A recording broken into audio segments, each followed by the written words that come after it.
ಬಾಲ ಯೇಸುವಿನ ಪುಣ್ಯಕ್ಷೇತ್ರ Carmel hill ಬಿಕರಣಕಟ್ಟೆ Mangaluru ಇಲ್ಲಿಯ ವಾರ್ಷಿಕ ಮಹೋತ್ಸವ ಜನವರಿ 14 ಹಾಗೂ 15ರಂದು ವಿಜೃಂಭಣೆಯಿಂದ ನಡೆಯಲಿದೆ ಎಂದು ಬಾಲ ಯೇಸುವಿನ ಪುಣ್ಯಕ್ಷೇತ್ರದ ಮುಖ್ಯಸ್ಥ ವಂದನೀಯ ಫಾದರ್ ವಿಲ್ಫ್ರೆಡ್ ರೋಡಿಕ್ರಸ್ ಹೇಳಿದರು. ಅವರು ಬಿಕರ್ನಕಟ್ಟೆಯಲ್ಲಿರುವ ಬಾಲಯೇಸುವಿನ ಪುಣ್ಯಕ್ಷೇತ್ರದಲ್ಲಿ ಮಾಧ್ಯಮಗೋಷ್ಠಿ ನಡೆಸಿ ಮಾತನಾಡಿ, ಜನವರಿ 14ರಂದು ಸೋಮವಾರದಂದು ಸಂಜೆ 6 ಗಂಟೆಗೆ ಬಲಿಪೂಜೆಯು ನಿವೃತ್ತ ಧರ್ಮಾಧ್ಯಕ್ಷ ಅತಿ ವಂದನೀಯ ಅಲೋಷಿಯಸ್ ಪೌಲ್ ಡಿಸೋಜ ಅವರ ಅಧ್ಯಕ್ಷತೆಯಲ್ಲಿ ನಡೆಯಲಿದೆ. ಜನವರಿ 15ರಂದು ಅನೇಕ ಧಾರ್ಮಿಕ ಕಾರ್ಯಕ್ರಮಗಳನ್ನು ಆಯೋಜಿಸಲಾಗಿದ್ದು, ಎಲ್ಲ ಜನರು ಜಾತಿ ಭೇದ ಮರೆತು ಭಾಗವಹಿಸಬೇಕು ಎಂದು ಹೇಳಿದರು.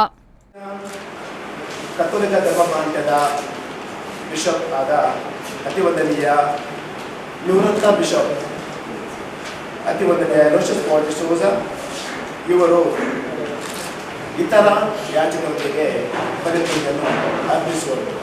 ಇದರ ಅಧ್ಯಕ್ಷತೆಯನ್ನು ಅವರು ನೆರವೇರಿಸುವರು.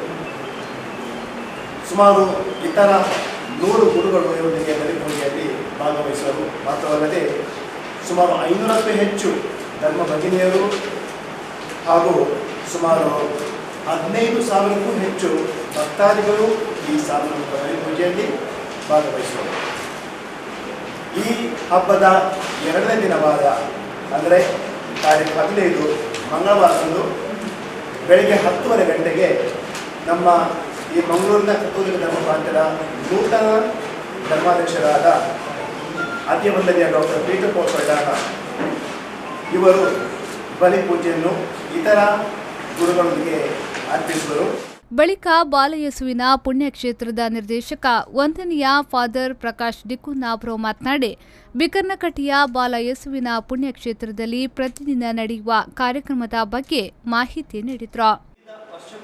ನಾವು ವಿವಿಧ ಚಟುವಟಿಕೆಗಳನ್ನು ಇಲ್ಲಿ ಹಮ್ಮಿಕೊಳ್ಳುತ್ತೇವೆ. ಅದರಲ್ಲಿ ಆಗಿರಬಹುದು ರಕ್ತದಾನ ಶಿಬಿರ ಹಾಗೂ ಬಡ ಮಕ್ಕಳಿಗೆ ಉಚಿತ ಪುಸ್ತಕ ವಿತರಣೆ. ಈ ವರ್ಷ ಸುಮಾರು 250ಕ್ಕೂ ಅಧಿಕ ಮಕ್ಕಳಿಗೆ ನಾವು ಶೈಕ್ಷಣಿಕ ಸಹಾಯಧನವನ್ನು ನೀಡಿದ್ದೇವೆ, ಪುಸ್ತಕ ವಿತರಣೆಯನ್ನು ಮಾಡಿದ್ದೇವೆ. ಮಾತ್ರವಲ್ಲದೆ ಸುಮಾರು 20 ಲಕ್ಷಕ್ಕಿಂತ ಅಧಿಕ ಮೊತ್ತವನ್ನು ನಾವು ರೋಗಿಗಳಿಗೆ ಹಾಗೂ ಬಡವರಿಗೆ ಮನೆಯನ್ನು ನಿರ್ಮಿಸಲು ದಾನವಾಗಿ ಈ ಪುಣ್ಯಕ್ಷೇತ್ರದಿಂದ ನೀಡಿದ್ದೇವೆ. ಪ್ರತಿ ತಿಂಗಳು 2 ಸೋಮವಾರದಂದು ನಾವು ಈ ದಾನವನ್ನು ಅಗತ್ಯವಿರುವ ಬಡ ರೋಗಿಗಳಿಗೆ ಹಾಗೂ ಬಡವರಿಗೆ ವಿವಿಧ ಅಗತ್ಯಗಳಿಗೆ ಸ್ಪಂದಿಸಿ ನಾವು ನೆರವನ್ನು ನೀಡಿದ್ದೇವೆ. ಹಾಗೂ ಪ್ರತ್ಯೇಕವಾಗಿ ಪ್ರಾಕೃತಿಕ ವಿಕೋಪಕ್ಕೆ ಒಳಗಾಗಿರುವ ಕೊಡಗು ಹಾಗೂ ಕೇರಳಕ್ಕೆ ವಿಶೇಷವಾದ ಸಹಾಯಧನವನ್ನು ಇಲ್ಲಿಂದ ನಾವು ಸಹಾಯಹಸ್ತವನ್ನು ನಾವು ನೀಡಿದ್ದೇವೆ. ಈ ಸಂದರ್ಭ ಬಾಲಯೇಸುವಿನ ಪುಣ್ಯಕ್ಷೇತ್ರದ ಸಹಾಯಕ ಮುಖ್ಯಸ್ಥ father Ligory Crasta, four winds communication ನಿರ್ದೇಶಕ ಎಲಿಯಾಸ್ ಫರ್ನಾಂಡಿಸ್ ಮತ್ತಿತರರು ಉಪಸ್ಥಿತರಿದ್ದರು. ಪವನ್ ಕಾಜಮಡ್ಕ, ವಿ4 ನ್ಯೂಸ್ 24/7 ಮಂಗಳೂರು.